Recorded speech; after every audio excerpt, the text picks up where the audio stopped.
I'm Rebecca Petit. As small progress is being made to tame inflation, I speak to experts about what you can do to cut costs. You can see the difference when I check my receipts and everything. Yeah, everything has jumped.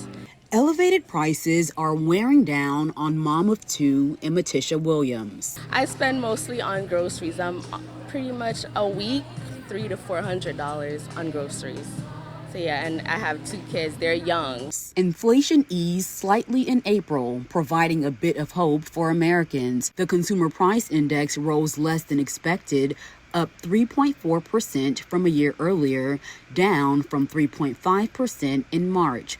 Although grocery prices fell for the first time in a year, it remains one of the spending categories where consumers have faced the greatest pressure from price increases. An analysis by TraceOne shows since March 2020, the cost of eggs has increased by 50%. More recently, beef products have seen significant price hikes, claiming the top three spots in year-over-year increases.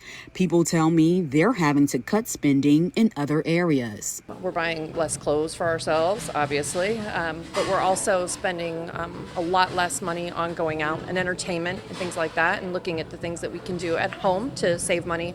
The spending consumers are doing appears to be going on people's credit cards. A report from the Federal Reserve Bank of New York says that household debt levels rose more than 1% in the first quarter. Thomas Nitchie with Money Management International tells me more and more people are seeking advice on how to reduce their debt. The average level of credit card debt that those people have is now over $30,000 in unsecured debt, which primarily represents credit cards. The financial educator says for people feeling a tighter squeeze on their finances, budgeting is key. He also suggests asking your creditors about reducing your interest rates. If we work with them in a debt management program through a nonprofit credit counselor like us, we can reduce interest rates on average by about 19 percentage points.